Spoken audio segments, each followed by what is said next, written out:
Thanks for talking about our story and experience. And this is Sam, and he just woke up from a nap. So, I knew how bad it was here before I got to Congress. I knew that this was not a place that was created with women and young families in mind, and definitely made for the wealthy and oftentimes retired men. It's Haley on the Hill. Come with me as I take your questions to the halls of Congress every Tuesday. Hey everyone, I'm here with Congresswoman Brittany Pettersen, who is a brand new mom. Thank you so much for being here. You have had such a unique... Oh, hi. Welcome to my life. We have had such little representation of the full spectrum of people in this country in Congress, and you had a really unique experience to that as a new mom. Can you talk about sort of what this landscape is and what you experienced being a member of Congress who is a mom in this country? Thanks for talking about our story and experience. And this is Sam, and he just woke up from a nap. So, I knew how bad it was here before I got to Congress. I knew that this was not a place that was created with women and young families in mind, and definitely made for the wealthy and oftentimes retired men. And it's such a huge reflection of the problems that we face in this country and just the lack of life experiences that are represented here. And I know if we had a lot more moms here in Congress, the world would look a lot different. So when I came here, I wasn't expecting to have a child. I have a 5-year-old at home, and it's already challenging enough. So Sam is a gift that was unexpected.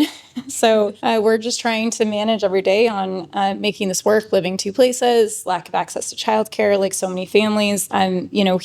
We got on the wait list as soon as I found out I was pregnant, and we're still on the wait list, like so many families. So, Sam is on the road with me. He just took his 21st plane flight, and he travels around the district with me. We're, look forward to having access to care, but that is difficult for many families to find. So can you talk about what the setting is in Congress as a congresswoman for new moms? What are the rules? What support is there or no support is there? And sort of how have you been advocating to change the landscape that exists right now? Well, there's no support here. There is a house daycare for federal workers, but it's not provided. I think that there's just such a misunderstanding about what it's actually like being here as a member of Congress. He's number 70, I think, or 71 on the wait list for a spot in the child care center that's available for federal workers. So he's, looking at wait lists in both states. And so you don't have access to care. You're traveling back and forth, very difficult with a family and the dysfunction here and the schedule that they keep. And it really shouldn't be this way. A barrier that I faced specifically around being pregnant, there was a time where when I was close to my due date, I couldn't travel anymore. They wouldn't let me on a plane because it's unsafe. And I was denied the opportunity to do my job and vote on behalf of my constituents. And after giving birth and recovering, and I was also unable to have my constituents represented just because I was a woman and chose to have a baby. And this is the 21st century. We can modernize our system, go a little bit towards not doing things the way that we did almost 250 years ago when we couldn't even vote, So we're perfectly capable of communicating what our votes would be without having to be here in person if there's a medical reason. So we worked to change that in Congress, to change those rules. We got really far in the process, but ultimately, the speaker made sure that it failed. And so I want to talk a little bit more about that. The speaker ultimately did make sure that it failed.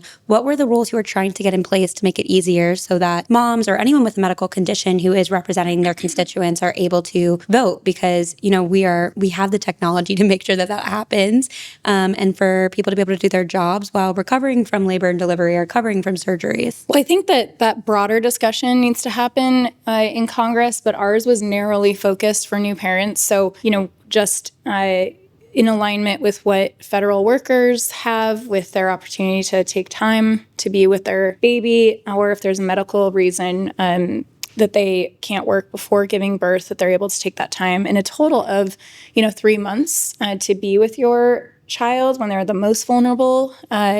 in their life where they need you 24/7. It is not, this is not a vacation or time off. It is very difficult those first few months, especially the first month. So, we were trying to modernize to say, if you can't be here because you're giving birth or you're welcoming a child, that you get that time and you can have your vote represented remotely. I mean, this is inherently a very pro-family stance. And so I really hope to be able to see Congress move into that direction. Can you sort of talk about, because of the policies that exist where you can't vote remotely when you just had a child, how that impacts representation in Congress, how it impacts our ability to see more moms, more young women, more young families represent us who are very representative of America? Well, I think I am just one of 3 people in the House with a child or a toddler-age child. And that's crazy because you guys are making the rules that regulate moms, families, working families. And so, I mean, when you listen to people who truly are so, their life experiences are so outdated to what people are currently going through. When you talk about access to childcare, affordable childcare, when you talk about, they remember what it was like,